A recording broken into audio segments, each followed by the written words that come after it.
नमस्ते बिहार, मैं हूं आप सबके साथ अनूप। खबरों की शुरुआत करेंगे और सबसे पहले बात एक वायरल वीडियो की। दरभंगा के सिंघवाड़ा प्रखंड में 17,000 रुपए घूस लेने का एक वीडियो वायरल हो रहा है। घूस लेने वाला शख्स नाजिर के पद पर तैनात उमेश प्रसाद है, जो किसी काम के लिए 17,500 रुपए रिश्वत ले रहा था। हालांकि रिश्वत देते वक्त किसी ने चुपके से उसका वीडियो बना लिया और वायरल भी कर दिया। इस मामले में दरभंगा के प्रभारी डीएम ने संज्ञान भी लिया और पूरे मामले की जांच कराकर जल्द ही आरोपी के खिलाफ ठोस कार्रवाई का भरोसा दिलाया।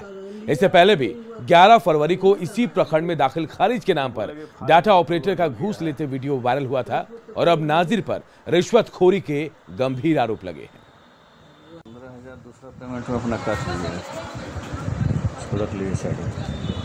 उसमें 17,500 2,500 उनका है बॉस का। आपका 15 है, नेक्स्ट पेमेंट कराइएगा तो और 15 उसमें अपना काट लीजिएगा। और जो बचा वो नहीं होगा, ग्राम सेवक बोल रहे थे हो जाएगा। नहीं हुआ तो नहीं ना करवाया तो बोले कि फाइल का क्लोज हो गया है।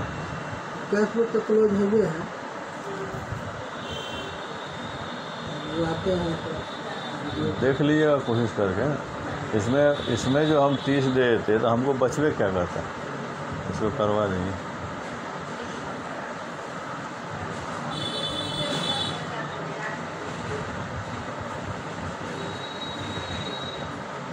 जो आया है उसका संज्ञान लेते हुए उसमें एक जांच टीम गठित की जाएगी और उसमें सघन जांच की जाएगी और अगर वो सत्य पाएगा तो उसके आलोक में कठोर कार्रवाई।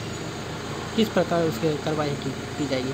उसमें जांच टीम का रिपोर्ट आएगा, उसके आलोक में जो भी अनुशंसा आता है, चाहे वो निलंबन का आता है या फिर अन्य जो भी कार्रवाई अनुशंसा आता है, वो देखेंगे। जो जांच टीम रिपोर्ट देगी उसके आधार पर ही कार्रवाई। इधर समस्तीपुर में बेखौफ अपराधियों ने बैंक से 5,29,000 रुपए लूट लिए। घटना मुफस्सिल थाना क्षेत्र के जितवारपुर चौक स्थित एसबीआई की है। बैंक खुलने के कुछ ही देर में पिस्टल लहराते हुए मास्क लगाए 3 अपराधी बैंक में घुस आए और काउंटर से 29,000 रुपए जबकि बैंक के चेस्ट से 5 लाख रुपए लेकर चलते बने। घटना की सूचना पुलिस को मिली, जिसके बाद एसबीआई के रीजनल मैनेजर भी बैंक में पहुंचे और प्रभारी एसपी समेत पुलिस के कई अधिकारियों ने बैंक पहुंचकर पूरे मामले की छानबीन शुरू कर दी। अपराधियों की पहचान के लिए पुलिस सीसीटीवी फुटेज को खंगाल रही है। हेलमेट पहने हुए था, 2 लड़का मास्क लगाए हुए था और अंदर आके पिस्टल दिखा के चाबी ले लिया हमसे और गोल्ड खोल के पैसा निकाल लिया। जब अंदर आ गए तब पता चला, नोटिस किया गया और आते ही उन्होंने अपना रिवॉल्वर था उनके पास, वही दिखा करके उन्होंने लूट किया है। 5 लाख समथिंग 29,000 रुपया बता रहे हैं ये लोग कि काउंटर पे 29,000 था और बाकी 5 लाख रुपया अंदर बैंक के चेस्ट में इनके पड़ा था, वो ताला खुलवा के ले गए। कितने की संख्या में अपराधी? 3 की संख्या में बता रहे हैं और इन लोगों ने बाइक से संभवतः आए थे बाहर। इधर नवादा में उचक्कों ने 4,13,000 रुपए उड़ा लिए और किसी को खबर तक नहीं लगी।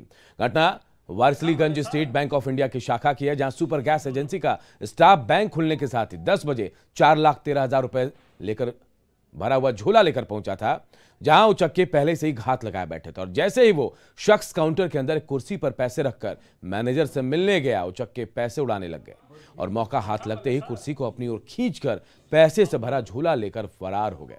बेहद शातिर तरीके से की गई चोरी की यह घटना सीसीटीवी कैमरे में कैद हो गई और अब पुलिस उस अपराधी की धरपकड़ में लग गई है।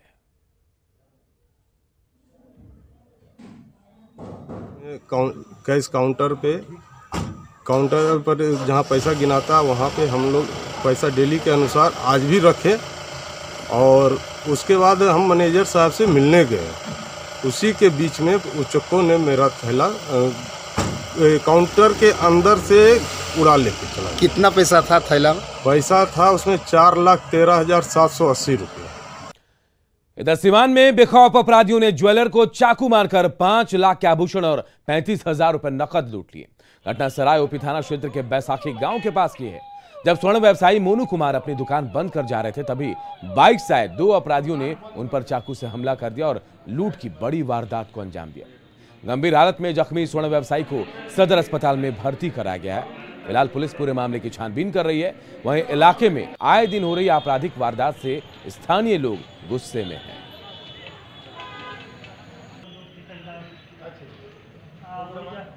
वो था और 35-40 रुपया नकदी था और दुकान का चाबी भी था और मोबाइल भी। क्या चीज का दुकान है इनका? ज्वेलरी शॉप का दुकान है।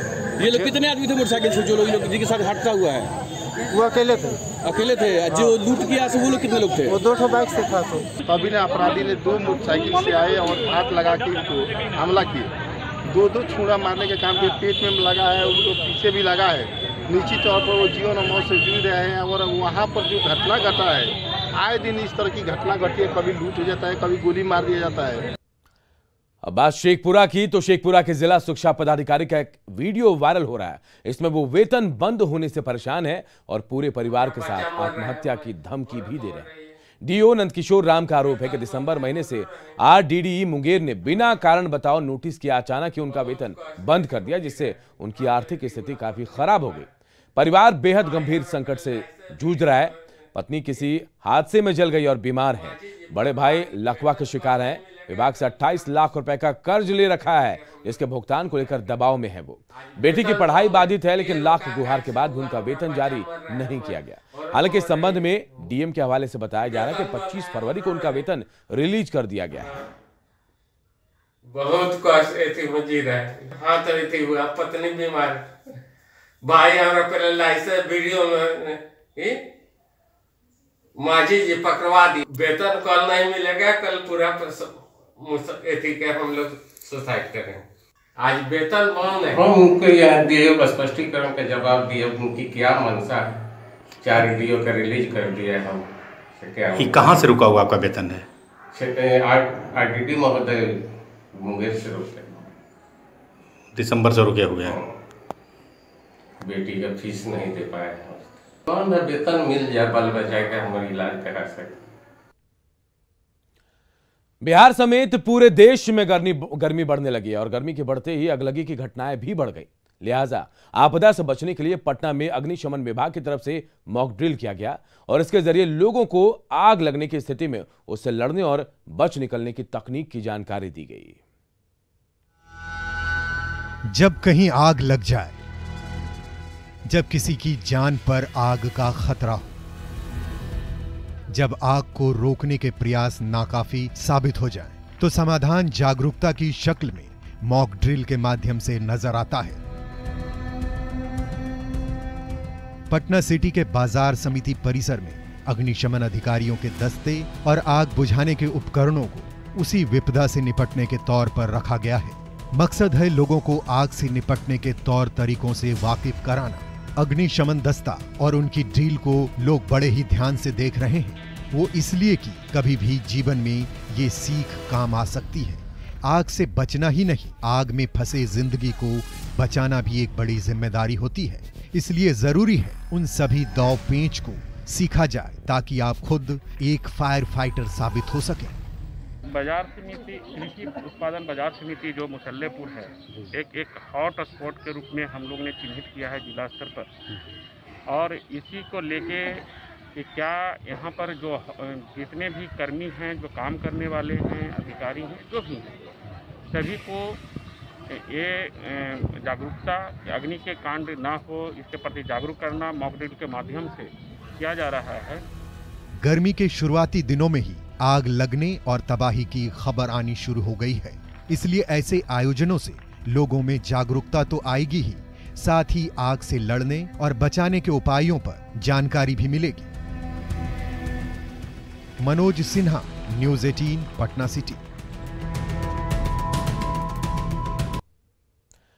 और मौसम में अचानक हुए परिवर्तन से समस्तीपुर में किसानों की चिंता बढ़ गई और इस परिवर्तन का सबसे ज्यादा असर गेहूं की फसल पर पड़ेगा। जिस तरीके से तापमान में वृद्धि हो रही है, वो फसल के लिए ठीक नहीं है। मौसम के बदले मिजाज को लेकर किसानों और कृषि वैज्ञानिकों से बातचीत के हमारे सहयोगी मुकेश ने।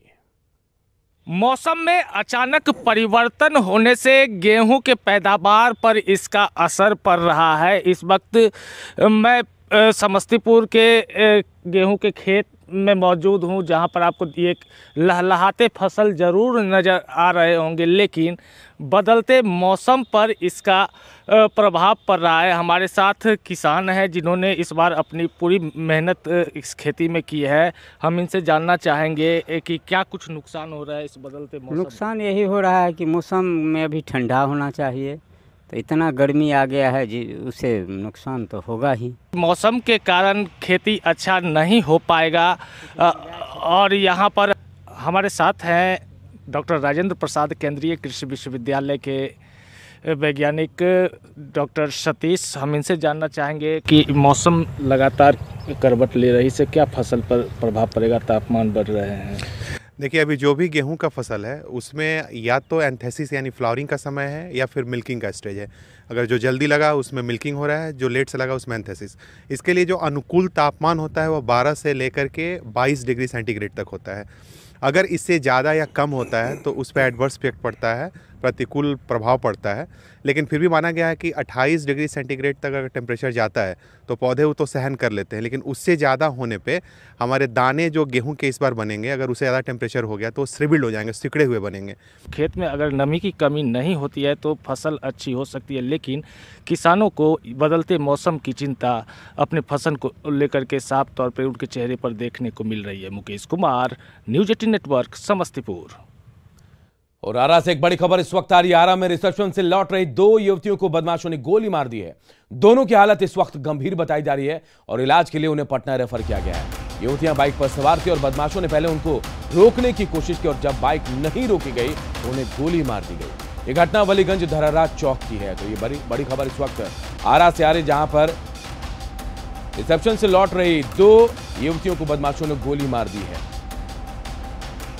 अभिनय प्रकाश हमारे सहयोगी हमारे साथ फोन लाइन पे जुड़े। अभिनय, कैसी हालत है फिलहाल दोनों युवतियों की? बिल्कुल, मैं बता दूं कि दोनों की स्थिति काफी नाजुक थी और प्राथमिक उपचार के बाद उसको पटना रेफर कर दिया गया था। बीती रात ये 2 बजे घटना है।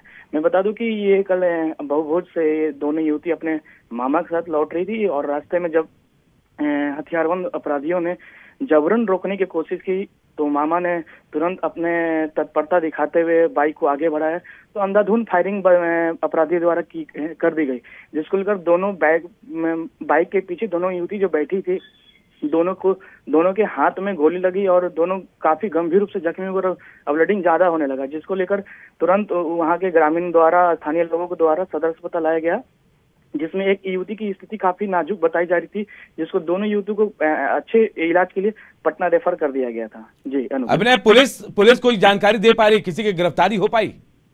जी बिल्कुल नहीं, क्योंकि ये देर रात 2 बजे की घटना थी और पुलिस को इस बारे में सूचना परिवार द्वारा दिया गया था। पुलिस अस्पताल आई भी थी, पर पुलिस कही है कि इस इलाके में हम लोग छानबीन कर रहे हैं, छापेमारी कर रहे हैं कि कौन वहाँ पे 2 बजे रात में कौन घूम रहा था, कौन बदमाश और कौन अपराधी घूम रहे थे, इसके लिए छापेमारी जारी है। देखिए, बड़ी खबर इस वक्त आरा से, जहां रिसेप्शन से लौट रही 2 युवतियों को गोली मारी गई है। वलीगंज धरारा चौक की घटना है, जहां पर ये युवतियां जो है अपने मामा के साथ गाड़ी पर बाइक से वापस लौट रही थी। इस दौरान बदमाशों ने उन्हें रोकने की कोशिश की और जब बाइक नहीं रोकी गई तो इन्हें गोली मार दी गई। हालांकि कहा जा रहा है कि पटना रेफर किया गया इनको और दोनों युवतियों को, और दोनों की हालत नाजुक है।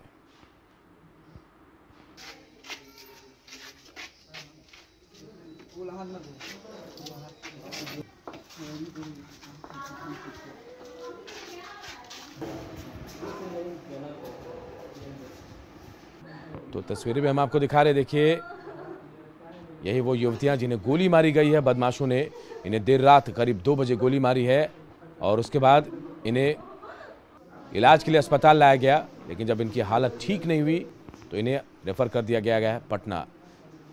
देर रात की घटना, आरा में बेखौफ बदमाशों ने 2 महिलाओं को गोली मारी है।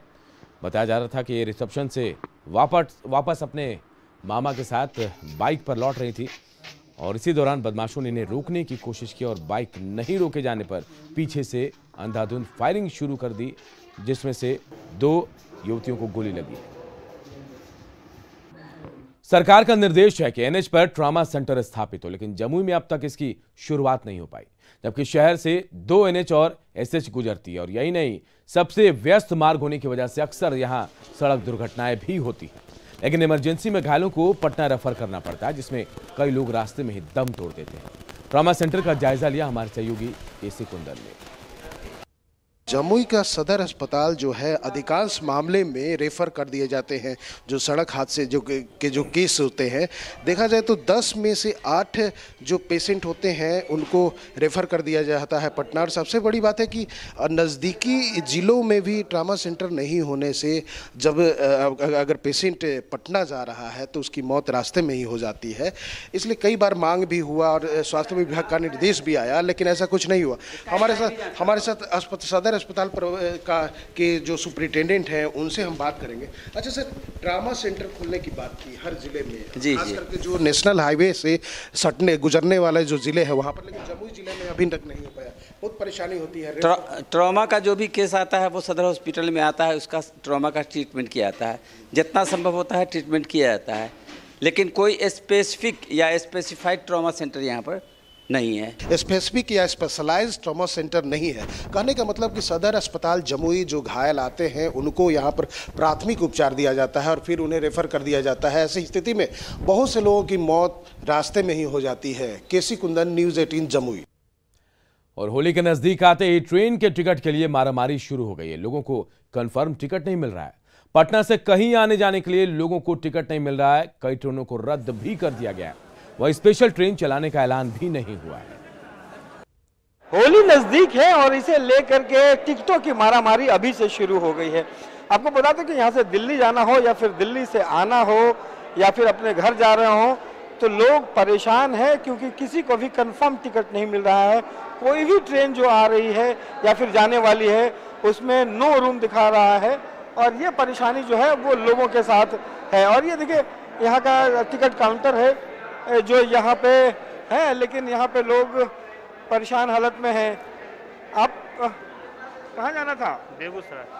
तो टिकट मिल रहा है? जी नहीं, टिकट तो नहीं मिल रहा है। हम सब आधे घंटे से खड़े हैं और कंफर्म भी टिकट नहीं, और राजरानी का रहा फुल है, और अभी ये जो है इंटरसिटी उसका भी टिकट फुल है। दिल्ली जाना है सर, टिकट नहीं मिल रही है। अभी तो नहीं मिल रही है।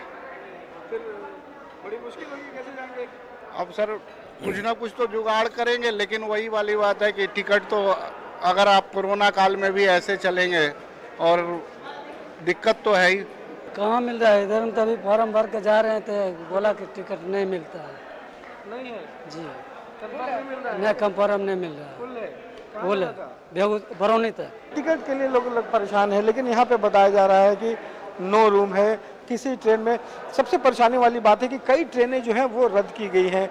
दिवाली होली से ठीक पहले की जो 2 ट्रेनें हैं, जो विक्रमशिला एक्सप्रेस है जो भागलपुर तक जाती है, या फिर संपूर्ण क्रांति है वो आती है, वो तमाम ट्रेनें जो हैं वो ट्रेनें रद्द है। तो ये परेशानी का सबसे बड़ा सबब है। अब लोगों का इंतज़ार है कि स्पेशल ट्रेन है उसकी अनाउंसमेंट अभी तक नहीं हुई है। क्या स्पेशल ट्रेन चलेगी और चलेगी तो कब चलेगी, इसका सबको इंतजार है। पटना से रविश नारायण की रिपोर्ट। सदन में तेजस्वी के रिचार्ज कूपन वाले बयान पर सियासत गर्मा गई है। बुधवार को मंत्री मुकेश सहनी ने पलटवार किया।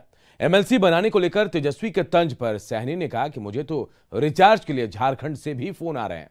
जाहिर है इशारा लालू प्रसाद की तरफ था। अब इस पर आरजेडी ने पलटवार किया है। बिहार का सियासी शह और मात, रिचार्ज कूपन पर सहनी का रिटर्न, तेजस्वी के साथ लालू पर तंज, मुकेश के वार पर आरजेडी का पलटवार। अरे भैया, अरे बैठिए।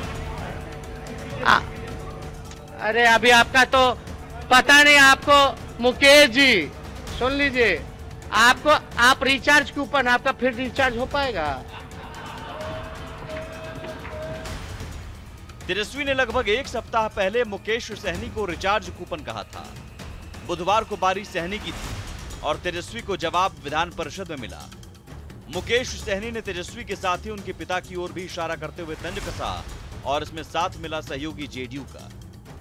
टॉक टाइम उनका खत्म हो गया। अपने जब बोले तो रह के अंदर आत्मा में टिस आ रहा है कि टॉक टाइम हमेशा खत्म हो गया। अभी हमारे नेता प्रतिपक्ष ने हमें पूछा कि शॉर्ट टाइम के लिए आपका रिचार्ज हुआ है, उनके तो हमेशा 5 साल के लिए टॉक टाइम उनका खत्म हो गया, ये इनको नहीं पता है। तो इसलिए वो भी आने वाले समय में देखिए आपकी समस्या कहाँ है ना, देखिए जहां तक रिचार्ज की बात है, अपनी बात तो करें, देखिए रिचार्ज की बात है तो हमको तो झारखंड से फोन आ जाता है कि आइए और बढ़िया से रिचार्ज हम करते हैं और रखते हैं, लेकिन हम जहाँ है वहाँ संतुष्ट है और मजबूती से है।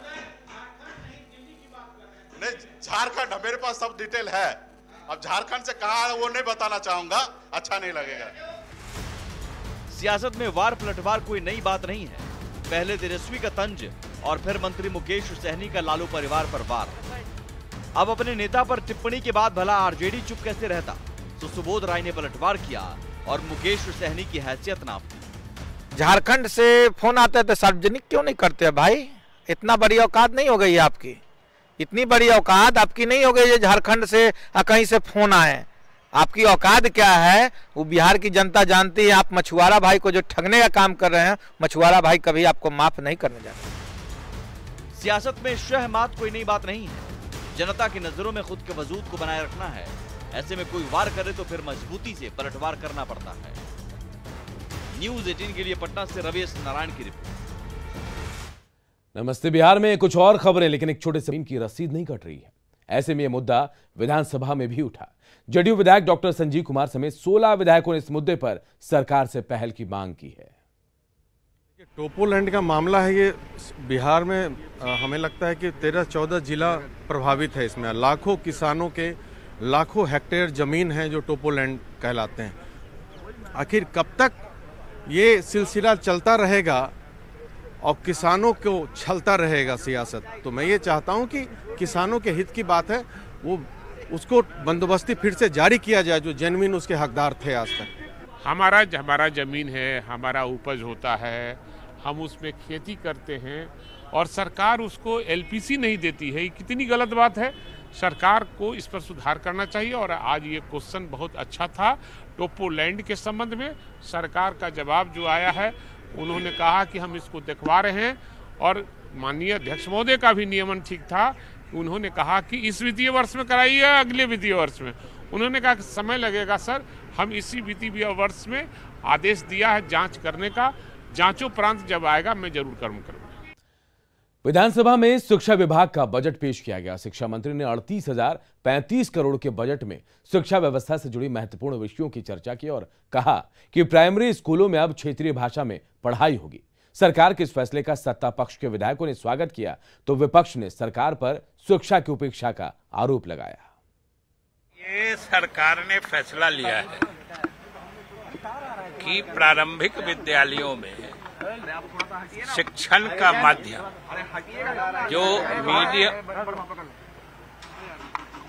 जो मीडियम ऑफ इंस्ट्रक्शन होगा वो क्षेत्रीय भाषा होगा।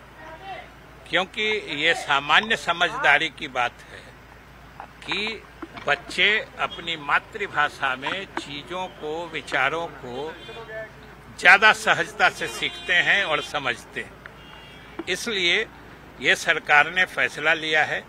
मिथिला में प्राथमिक विद्यालय में जो है मैथिली में पढ़ाई होगी। इससे हमारा मिथिलाक्षर भी जीवित होगा और रोजगार के साधन में मुहैया होंगे। और ये बड़ा दिन आज मिथिला के लिए है कि उन्होंने कहा है कि प्राथमिक विद्यालयों में जो है मैथिली में पढ़ाई होगी। ये आज बड़ा दिन है, उसके लिए हम लोग अपनी सरकार के प्रति धन्यवाद और आभार प्रकट करना चाहते हैं।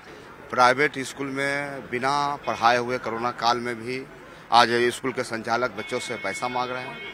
तो इस बिंदु पर कहीं कोई चर्चा नहीं हुई है। और सरकार का जो भी पॉलिसी है या ये है शिक्षा के प्रति पूरा का पूरा नकारात्मक है। कहीं भी टीचर नहीं है, उत्क्रमित कर दिया गया, लेकिन वहाँ मूलभूत सुविधाएं का अभाव है। कहीं बेंच नहीं है, भवन नहीं है, तमाम बुनियादी सुविधाओं का अभाव है, जिसका पोल हम लोगों ने आज खोला है, सदन में खोला।